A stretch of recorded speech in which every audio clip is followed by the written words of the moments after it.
Ladies and gentlemen, hello and welcome to this absolutely power-packed panel discussion on the studios of the future and India's role in it.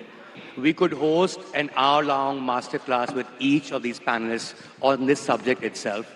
The fact that they've chosen to all sit together, collectively discuss the studios of the future as a panel in itself is a remarkable achievement from the organizers, of course, and I think it deserves another round of applause, ladies and gentlemen.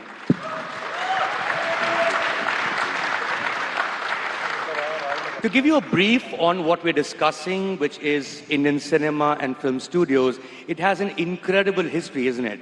Most industries actually start from disorganized scratches and then move to more consolidated, organized setups. Indian cinema is the exact opposite in the sense that it actually started with deeply well-integrated studios that had control over distribution, exhibition, production. These were studios that had everyone from spot boy to the superstar of the times in their payroll. These were studios that made multiple films in a year. They had annual slates. And of course, I'm talking about the likes of Bombay Talkies, Imperial Studios, 40s, 50s, and all that. Yeah, and then there was a decline in the 40s, World War II onwards. So what really replaced that studio system was a more freelancer system, a star system where producers could spend their life's earnings trying to make one film, right? And of course, a lot of that has changed over time as well. And with America, and I'm going to start this conversation with Chuck Roven. In America, of course, it's still 5 or 6 top studios that control the production line. You've been a producer, one of America's greatest producers over the last 40 years, Chuck. How do you think the American studio system has changed in all these years that you've been a filmmaker? Well, when I was fortunate enough to start making films, it was the early 80s. Well, I guess it was the early 80s when I actually got my first film made. I pretended to be a producer in the 70s. And back then, most of the studios were in a lot of trouble because they had been making movies with larger budgets, and many of them didn't work. Like the Cleopatra movie with Elizabeth Taylor and Richard Burton was a huge bomb for 20th Century Fox and almost went out of business. And Columbia Pictures also was having a lot of problems, and so they decided to make films with young filmmakers like, Bob Rafelson and Peter Fonda, and they made movies like that, which actually turned out to be big hits. So one of the great things about the content creation business is that you have to be able to change your course, right? And do things that when something's not working, you try something else. And the business itself, right, has gone through changes because when television came out, they talked about that was going to be the death of the theatrical experience. And then when DVDs came out, and before that, videotapes, right, that was going to be the death of the theatrical movie business. And of course, there are those who think that streaming is going to be the death of the theatrical movie business. But as these last few weeks have shown, movie business can be very healthy if we make movies that people want to go see, right, as a group experience. Right.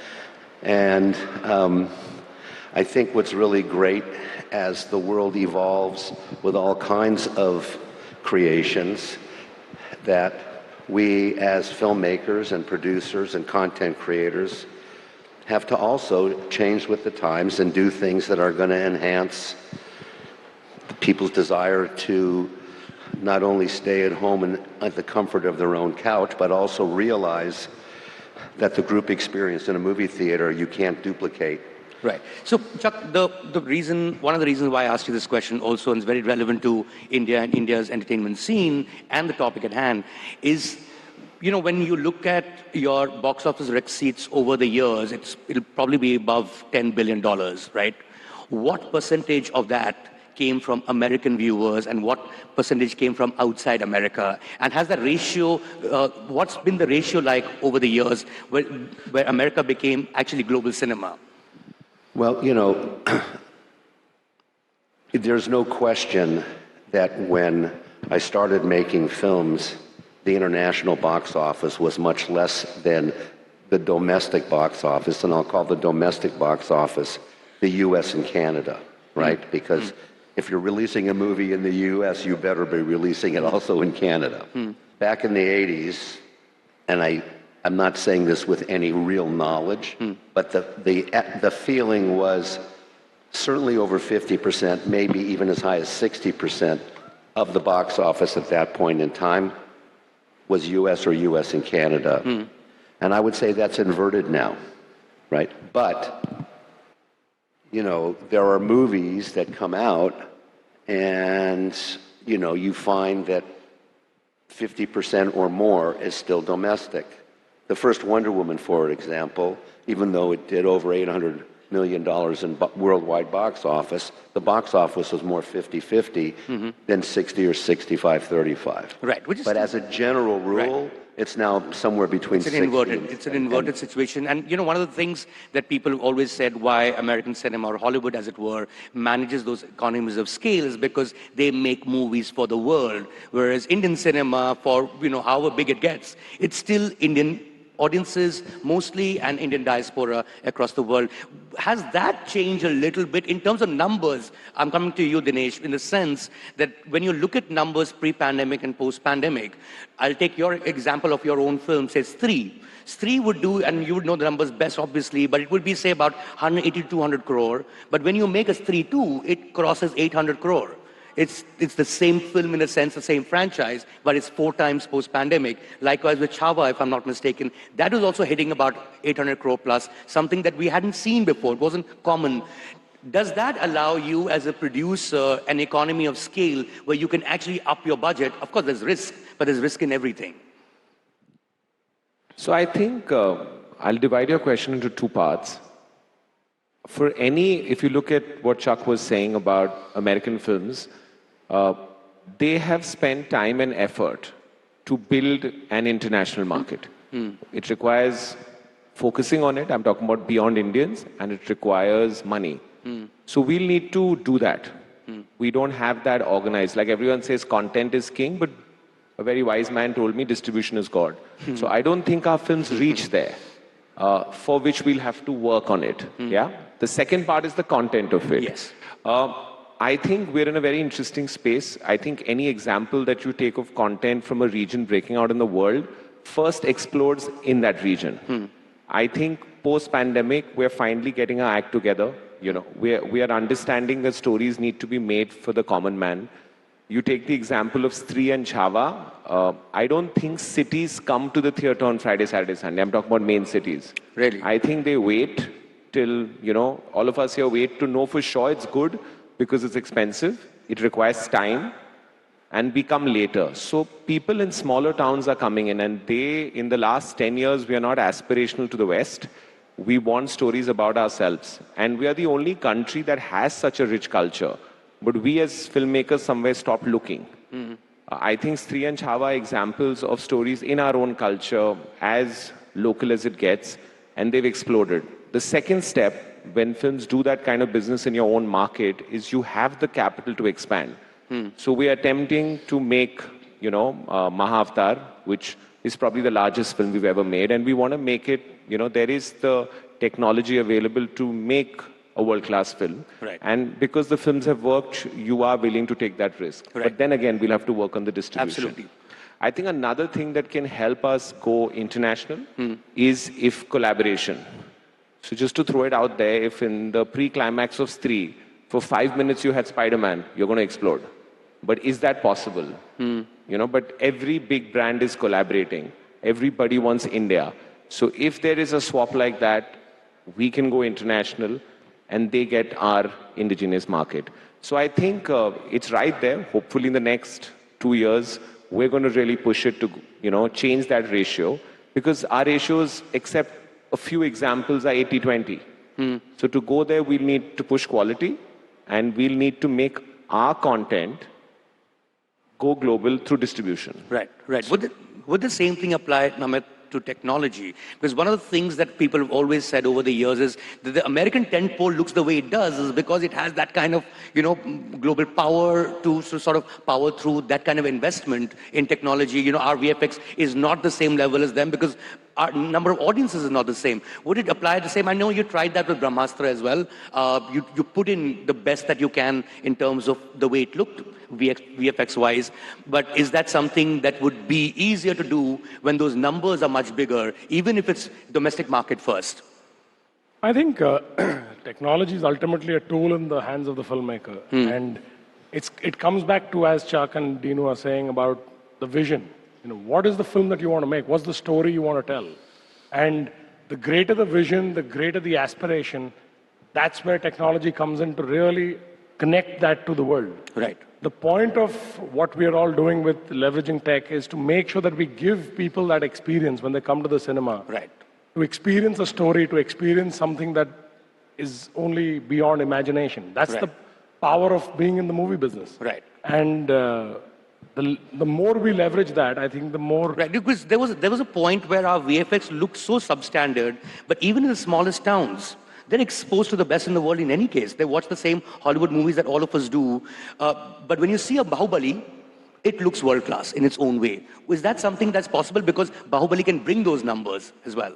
See, I think it's not, to be honest, it's not because of visual effects that Bahubali does the numbers Right. it does. I genuinely believe it's great storytelling. Right. Because, when you go back and see Jurassic Park in 1993 or you see Bahubali now, it wasn't like they had the greatest budgets and, application of visual effects because It was still storytelling. it was still storytelling. Right. That always transcends everything else. Right. But what we are saying is the promise to the consumer, the audience that's coming to the cinema, is they know that they will not get a second-tier experience. You're coming for a premium experience. You're paying the money.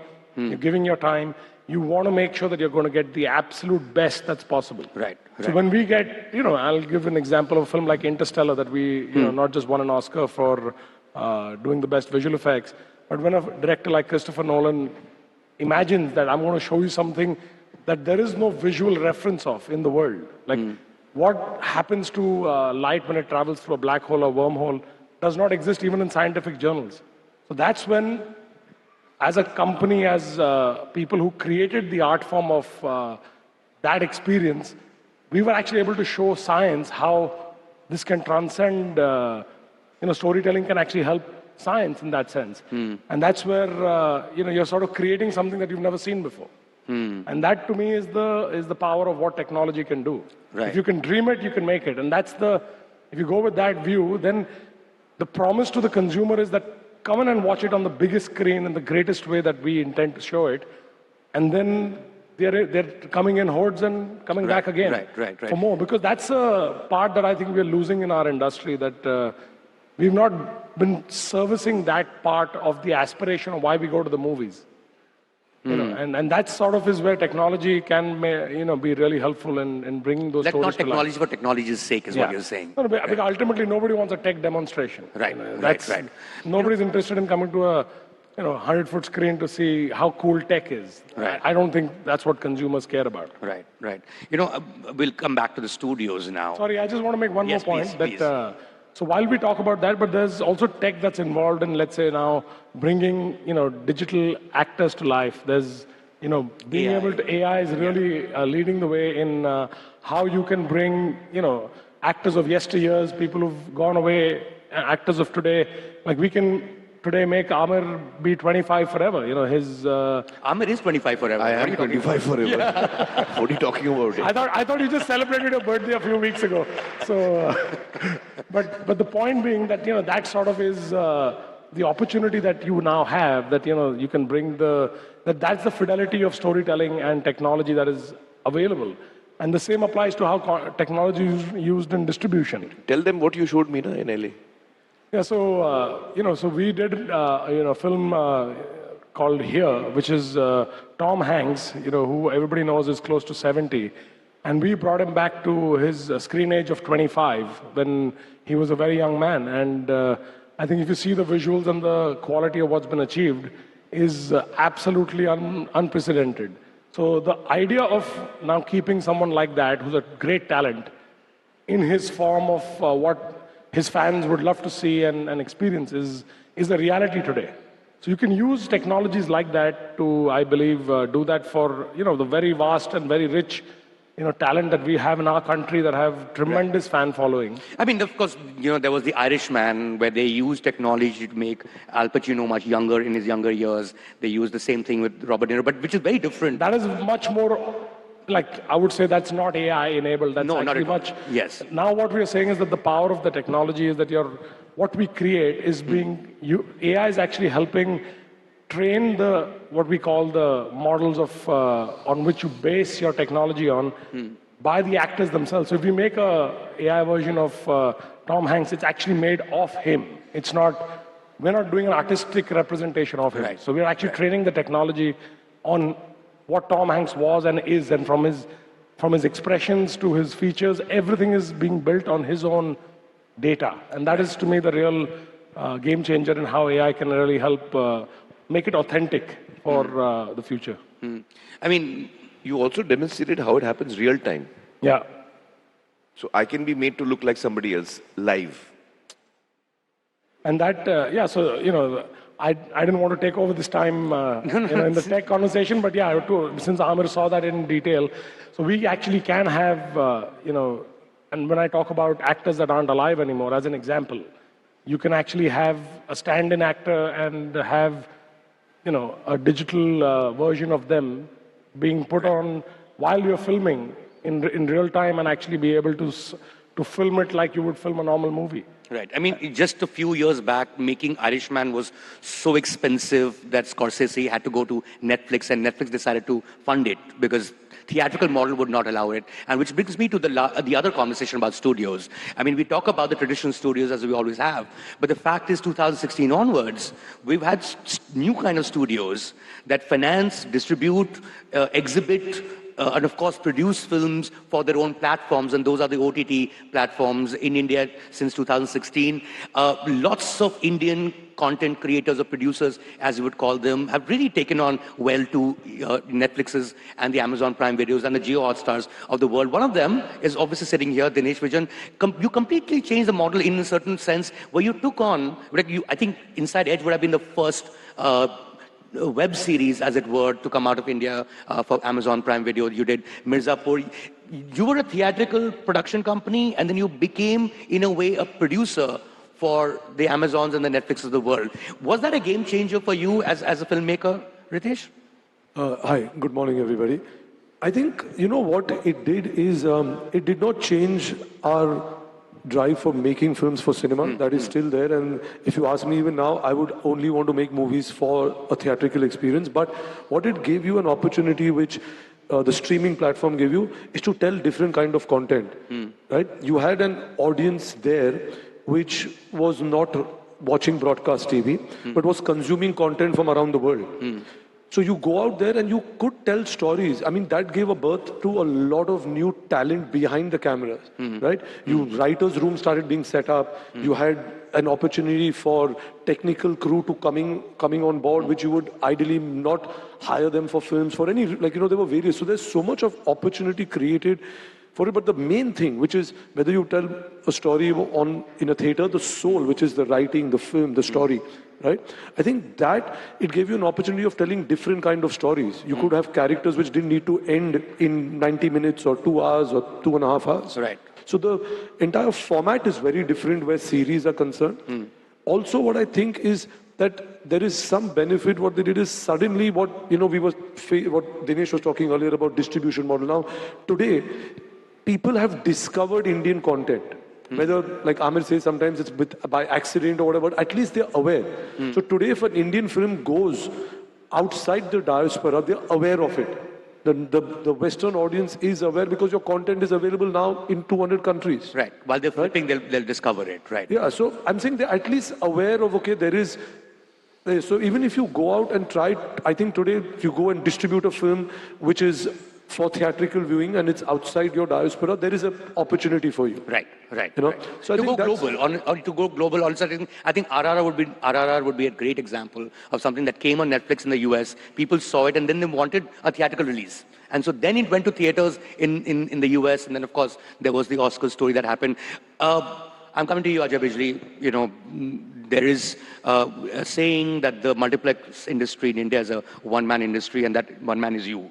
You know, you practically own most of the theaters don't agree with screens, and you know, you don't have to agree. I'm just saying it. It's a rhetorical statement. Check. But you know, it is true that in your case and in the case of many other multiplex owners, the theatrical footfall has dropped and progressively dropped post-pandemic.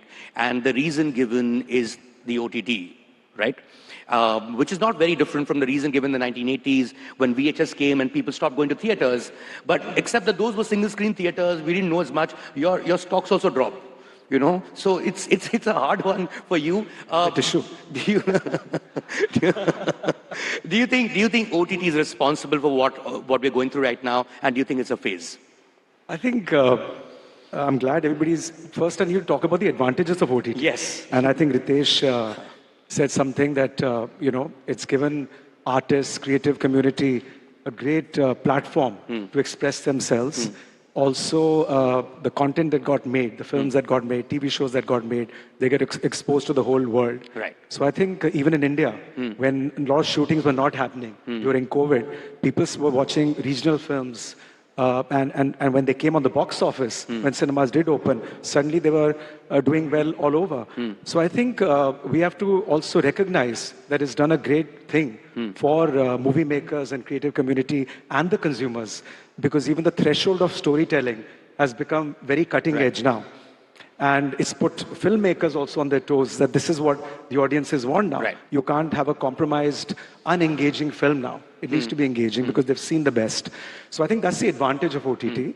However, I feel that it's not an either-or platform at all. So when people ask me, and I've been asked this question a lot, that is it eating into our business or something? It depends on how we handle it. If we handle the journey of a film properly. The journey of a film is that it needs to be first monetized theatrically. It must be, because that is still the biggest window. Unless the movies are commissioned only for OTT. Right. Okay. So the originals, that's different. If they are, that's one journey that should get completed fully. It must get saturated. After a period of time, PVOD should happen, which is pay-per-view. And again, because these people, these amazing filmmakers have spent a lot of money making these movies, and they should be monetized on the second journey. And what happens when you release the movie theatrically, the quantitative and the qualitative benchmark of the film gets set. Word of mouth, people get to know, wow, that's a great film. Right. Quantitatively, you get to know the box office collections and the monetizing potential of the film. Then it goes to PVOD, and then it can go to SVOD. Right. SVOD is straight away giving something for free.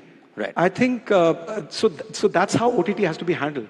Nothing is wrong with OTT, but it must, in the pecking order, let the film follow that journey, and then OTT should come. What's happened here is that straight away after theatrical, it is going, in 8 weeks, it's available for free, literally for free. So people, post-COVID habits have changed. So suddenly they get to know, okay, I'll wait. And also there was a study recently done by the Global Cinema Federation. People still don't think it's 8 weeks. They still think it's 4 weeks. And they say, oh, it's going to come anyway. So before the word of mouth comes, some movies are released on a platform. It's a platform release. It takes time for the word of mouth to carry. And you can't straight away have that movie available for free. So I think if we handle OTT well, there's nothing wrong with it. I think the whole ecosystem is going to prosper. Pre-COVID, the global box office chuck was $42 billion. To get into that, how do you recoup? Where is it now? It's about 32 billion or something. Okay. It still hasn't reached the pre-COVID that's a lot of level. shaving off, right. And that can only happen if we really handle this entire ecosystem of various platforms. It's good for all stakeholders and even human beings. Forget about the economic rationale. Right. It's also very good for us. I mean, we are all, as Aristotle said, social animals. We like to go out. We want shared experiences. Sure. So I think... So I'm gonna come to you, Amir. And this is a straight and simple question. There are two things we've discussed so far. One is OTT versus theater. Where do you stand on it? Second is, how does one expand the reach and the market and the audience of Indian cinema, in particular, in your case, Hindi cinema, not just Indian India, and what's held it back over the years? Ladies and gentlemen, Amir Khan, the floor is yours. Well, I have always believed that in India, we have very few theaters for the size of the country and for the number of people living in India. We have very few theaters. So just to give an example, and my data is usually wrong, so you correct me. But in India, we have around 10,000 screens. 9,200, so roughly 10,000. In the US, which is 1/3 our population, or maybe 1/4 our population, they have 40,000 screens. So they're way ahead of us, though they have less population. China has 90,000 or 100,000? 90,000. 90,000 screens in China compared to our 10,000. Now, even in this 10,000, half of them are in the south and half are for the rest of the country. So for a Hindi film, typically you have a maximum of 5,000 screens. Our biggest hits over the years, no matter which film it is, has had a theatrical footfall of 3 crore people or 3.5 crore people. Am I saying the right thing? That's what percentage of our population? 1, 2, 2%? So 2% of our population in a country which is recognized as a film-loving country, only 2% of the population watches our biggest hit in theaters. So where is the remaining 98% watching the film? So my belief has always been that we need to have a lot more theaters in India and theaters of different kinds. And there are so many districts, there are tracts of areas in India, vast areas, which don't have a single theater for people to watch films. So I'm in my office जाता हूँ. Huh? I better go to office now. Yeah. You get to work. No, you can open those theaters. I mean, who's stopping you? You know, that's what he's saying. So I feel that one of the biggest issues that we have faced over the decades is just don't have enough screens. And according to me, that is what we should be investing in. According to me, India has a huge potential, massive potential. But that potential will only be realized when you have those point of sales across the country. If you don't, then I just can't watch the film. I can hear about it. For example, if I'm living in the Konkan area, there's no theater there. I can hear about the film. I can see the chatter online, but I can't watch it. There's no way I can watch it unless I go piracy. So in a legal manner, it is not possible for me to watch the film. That's a very unfortunate situation. So the first thing we need to do is we must have more screens. We have a lot more potential for screens in India. Right. And the second question I asked you, where do you stand in the OTT versus theater debate? Well, I just feel that, you see, earlier films would come in theaters and then it would, I remember many years back, it would be a year later, it would be on satellite. Then it became 8 months later on satellite. Then it became 6 months later on satellite. So what happens is I have a choice as an audience that, okay, I can watch the film in the theater as it releases, or I can wait 6 months and watch it on satellite. Today, what is happening is that, and I've said this in one place earlier, if I'm selling you this, whatever is in my hand, and we sell so many products in the world, I want to know if any product has this business model. Here is something I'm selling you, please buy it from me, I tell you. Buy it from me for 10 rupees, 100 rupees, whatever the cost may be. And if you don't, I'll come and drop it at your house after 8 weeks. This is the business model we are currently following. Correct me if I'm wrong.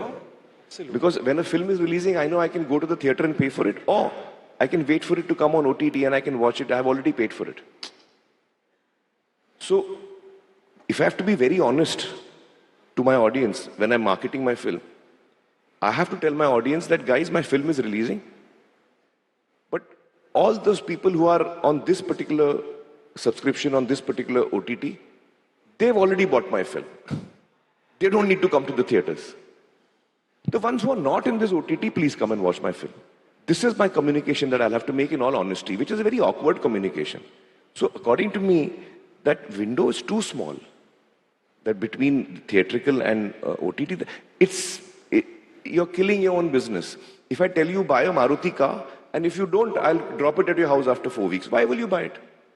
You will say, yes, drop it at my house after 8 weeks. I'll wait.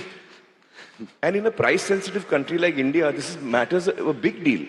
So I seriously feel that you have to, this is something that needs to be looked at, in my opinion. Right. So It's just a very funny business model. And then often in discussions that we have, in film, when we meet, we're like, why are films not doing well? Hello? You're telling the audience don't come. That's why they're not doing well. I mean, usually it goes into, but we're not making good enough films. I'm saying that is a separate topic. Whether your film is good or your film is bad, this business model doesn't make sense to me. If I make a very good film, this business model still doesn't make sense to me. So I'm saying irrespective of quality of film, because that is a separate topic entirely. Right. Remove that from the business aspect of it. I make a good film, I make a bad film, doesn't matter. What is my business model? Which according to me, currently, it's a very faulty business model, in my opinion. No, first of all, this is music to my ears. Absolutely. So up stock, maybe there'll be some healthy movement after this. Anyway, no, I was just want to make one point about what Amir said about cinemas. Definitely. And mind you, I have nothing against OTT. I think as a consumer, it's great. I get to watch thousands of content for a small fee. So it's a great innovation. It's a great platform. I think it should be used well. And as a creative person, I might even want to go straight to OTT if I'm making a long-form content. I might decide, this I don't want to be in theaters. I want to go straight and offer it to films, the audiences on that platform. I think each platform has its own benefits and strengths, but they should be used well. And you shouldn't. Ideally, the pipeline should be smooth, where you're not eating into your own business each time. No, the only point I was saying was that about cinemas, the number of theaters, definitely there's a dearth of cinemas. But I just feel the gap is not that large, because when you talk about China, we did a bit of a study. So 10,000 locations are there. And India's got about 8,000 locations. So if you just go by locations, so the location gap is not much. Secondly, I agree that regional spread more is towards south. But at the same time, these 5,000 screens have got 1,000 seats each. Whereas the 1,000 screens of a screen of China is 250 seats. So the capacities, so India's got about 40 lakh seats already installed. Shows we play is about 4.5 shows. So you can say about 1,80,000 shows. That's the seating capacity available on a daily basis. And last year, if I give you data, while we need to build cinemas, I agree with everyone, and I think we need to make them very carefully in the pockets where, the cinemas are not available. Last year, 2024, at 134 rupees ATP, all India, because 12,000 crores is our box office, cinemas ran at 16% occupancy. 1/6. Only 88 crore people went to watch movies, as opposed to 1.2 billion. The population of this country was obviously you have frequency of people going out. Yes. So we've had a big fall post-COVID of number of people who are going. So at 16% occupancy, how will the business make how money? do you, यहाँ पे लोग बात कर रहे हैं कि cinemas बंद हो रही हैं, लोग आ नहीं रहे हैं, सारे सिंगल सिनेमास बंद हो गए, आप बोल रहे हैं और बनाओ. नहीं, मैं कह रहा हूँ feast and famine नहीं होना चाहिए. I usually say very strange things. But also, I think what Ajay is saying is that, maybe in certain, because we've been obviously studying this, and there are pin codes, right, where we have data, right, where there is a demand for going to, see, what form of indoor entertainment, air conditioned, looking at weather, looking at options and choices we have, and in these, looking at the smaller towns, what kind of options do they have? They don't have too many options. Now, if you build a cinema there, the footfalls there will increase. I think when we talk about China's example of an average, I think now they're at about 25 to 30 screens for 1 million people. We are still at 5 screens to 1 million people. But they opened up screens where there was a demand. Maybe we have 1,000-seater screens, but the demand there in the city is lesser. So I think... Like, for example, in Punjab, if I'm not mistaken, most of the theaters are in Gurgaon and in Chandigarh. but not in the rest of Punjab. Am I right? You mean Haryana? Ludhiana Amritsar वगैरह में नहीं है, but I'm saying that there are large tracts in India where you districts. In that whole district, there's not a single theater. So that's where you need to build them, not in the same cities. मतलब दिल्ली में भी और मत बना. नहीं, मेरा point था consistency of content थोड़ा which हमको माफ करना. engages. But I think consistency of content that engages with the consumer is very critical. What we're finding is there's a feast and famine happening after COVID. Either you have movies like 7 movies did more than 500 crores business. So the demand is still insatiable. Pre-COVID, only 1 movie did 500 crores business, above 500 crores business. So it's just that what's happening is you have feast. Suddenly a big movie comes, hits a jackpot, and suddenly there is a complete famine. So I think if we have consistency and we go back to 32% occupancies that were there pre-COVID, definitely we should have another 15, 20,000 screens in this country. I'm glad we're having this conversation at a time when, for instance, the most explosive statement made by anyone in the entertainment industry was Ted Sarandos from Netflix, who says that theatrical itself is an outmoded business model. Nobody needs to watch movies in the theaters anymore. Firstly, do you think that's even vaguely true? And of course, none of you think that's even vaguely true. But like, I get to you, Chuck. I mean, is that what America is going through? The fact that, even the stocks of AMC have dropped hugely over time. At the same time, you produced Oppenheimer, and man, the whole world went to watch it. In India is that one rare market where Oppenheimer beat Barbie, and we saw 3 AM shows here in this city. All night. There used to be shows all night of Oppenheimer. The last one I saw was 3 AM. Clearly, there is theatrical, but do you think it's dropping though? I've been listening to you guys talk, and I've been learning a little bit more about what the content creation business and the theatrical business and other forms of releasing, like streaming, etc., is here in India. And of course, this is probably obvious, but it wasn't quite as obvious to me before I came here and talked to you all. Your business is so just inside India, and my business is so around the world, and so the model is completely different. You have a lot of independence in a certain kind of way, right? All of you make movies or content, and you decide how you're going to get it exhibited, sometimes as you're financing it, and sometimes after you've financed it, right? I make movies and content, whether they go on streamers or they go on motion picture, on theaters, and it's usually decided before I even start production, right? Very rarely do I make something where I'm going to go, I'm just going to get it made and then I'm going to decide how I'm going to exhibit it, right? But everything that I do, it starts out with the intention that I want to show it around the world. I don't think that's where you guys come from. No, we don't. No, you're absolutely right. Okay? And honestly, what's so great about this whole event is, in my opinion, my humble opinion, you should be looking at the world and figuring out a way of how to get there. Picking up on Chuck's point, Amir, and also Dinesh, with Hindi medium. Amir, when you made Dangal, for instance, and when we look at the wider world, we seem to only think of the West. But here was a film that you made in Hindi for an Indian audience, but it did greater business in China. And likewise with Hindi medium, if I'm not mistaken, Dinesh, you made Hindi medium here for an Indian audience, and the box office receipt of that film was 4 times in China that was here. And then you made Secret Superstar thereafter, which again, if I'm not mistaken, the box office receipts were higher in China than it came from India.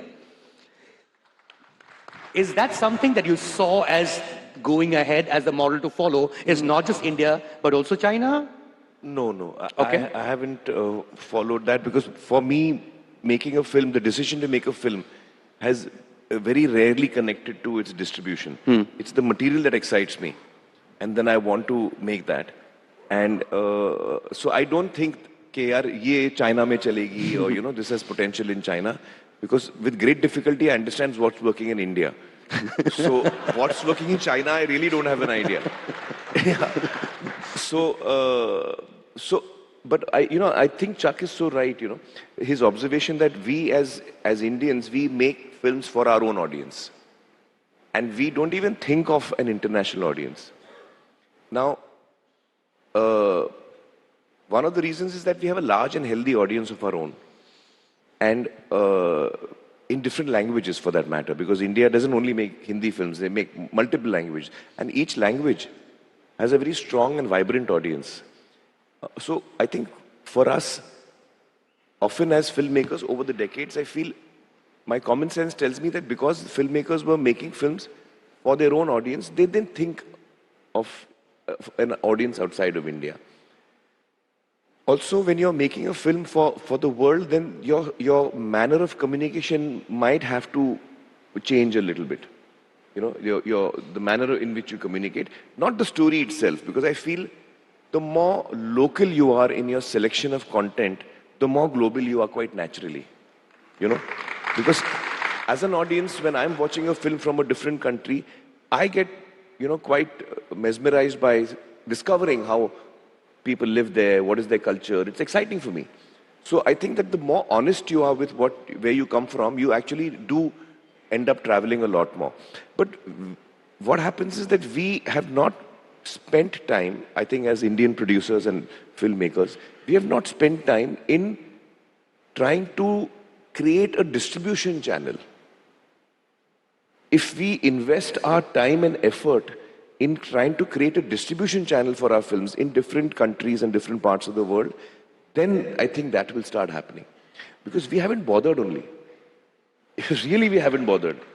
So when I went to China to figure out why Hindi medium is done that much, even I was as shocked.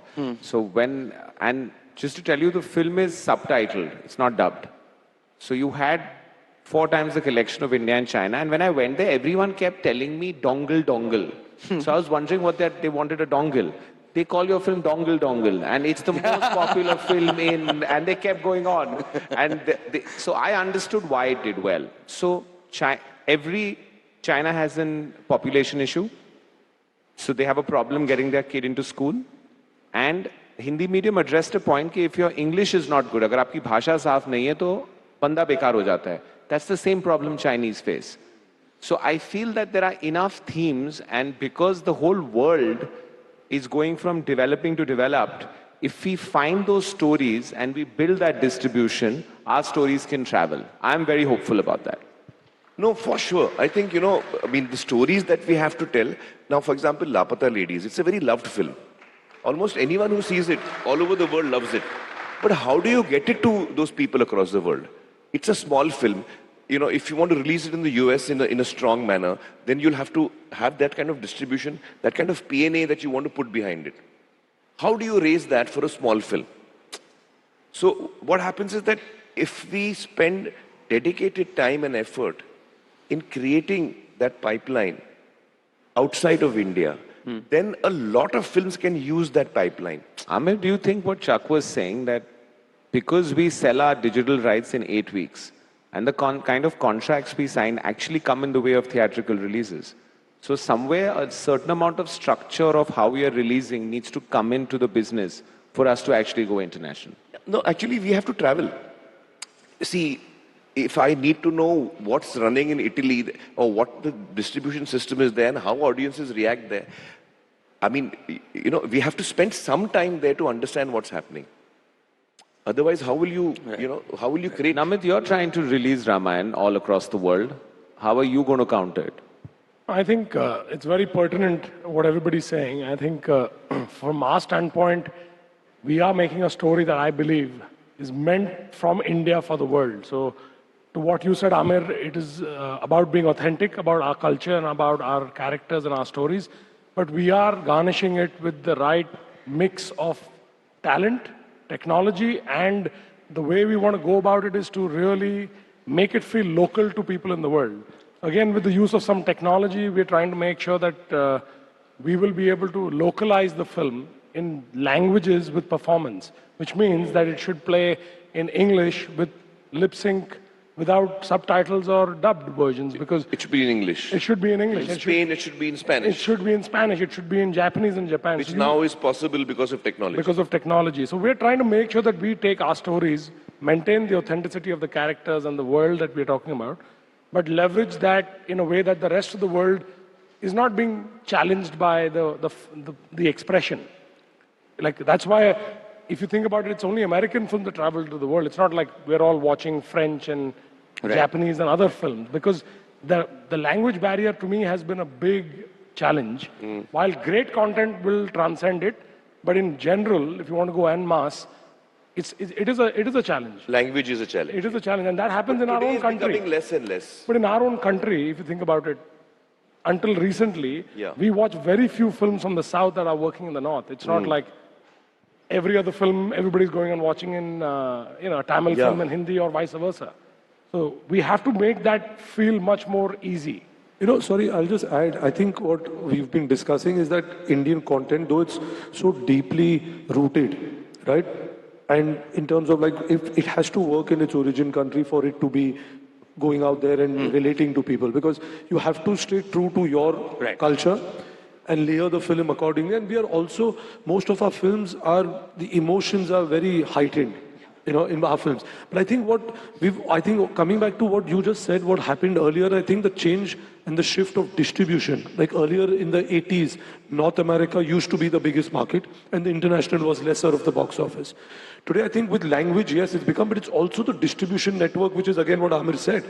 I think you'll cut a trailer for the UK market, which is different from the US market, of the same movie. I've seen a trailer in the US, and then the communication in UK, though it's the English-speaking audience, is very different. You talk about Oppenheimer?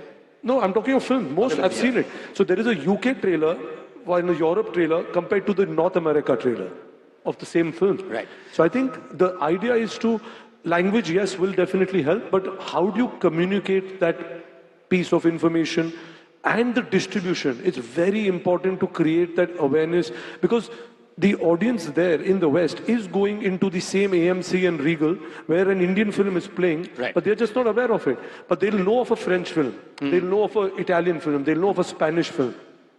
So I think the idea being, do they know of Indian cinema? They do. We have to just come to the forefront and the distribution of it. And sometimes you just end up discovering it when you go to those countries. I had no idea the kind of fandom you had in Turkey until I went to Turkey. And it's one thing to hear Raj Kapoor and 50s, but I meant like current fandom, like literally all your fans there. I've got 2 placards already. Time's up. Please conclude. But you know what? This, as I said, this could be a masterclass, an hour long with each of these panelists. This has been a fascinating conversation, but before I end, I know a lot of these talk fests happen because, people say lots of great things and we get to learn a lot. But this is also organized by the government. It's organized by the Ministry of Information and Broadcasting. It's organized by the government of Maharashtra.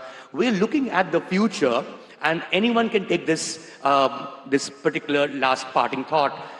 How is it that you think the government can facilitate the studios of the future and India's role in it? Well, first let me say that in my experience of... Sorry, can I take this answer? I've been around for almost now 35 years. And in these 35 years, I have not seen any government, and there have been a number of governments, who has ever thought about us. So this is the first time that any government has applied their mind and their emotions and said, let's do something in media and entertainment. Let's make that powerful. Let's let India be a leader in that. Now, whether we finally become a leader or not is that we will see. But the fact that the present government has thought about it and has actually made the effort to announce it and organize it I think it's a huge initiative. And it's a huge opportunity. It's a huge opportunity for all of us as Indian filmmakers across the languages, that for the first time the government is showing interest in us. This is the time. What we discuss today in Waves, a lot of all these discussions will actually finally translate into policies. So this is a dialogue that has just started. I feel this is the first time that this dialogue has started between the film fraternity or the entertainment fraternity. It's not just films. between the creative fraternity and the government is the first time that dialogue has started, I feel. So I think it's a very welcome, start. And this can, with the correct kind of dialogue that we have with the government, we can actually come out with certain policies that have a very deep and far-ranging impact on the business in the creative fields, in the different creative fields. As you rightly said, nobody knows the future, but this is the present. And if this is the present, I have to say the future of entertainment is extremely safe and extremely sound. Thank you, ladies and gentlemen. It was a fascinating session. Thank you.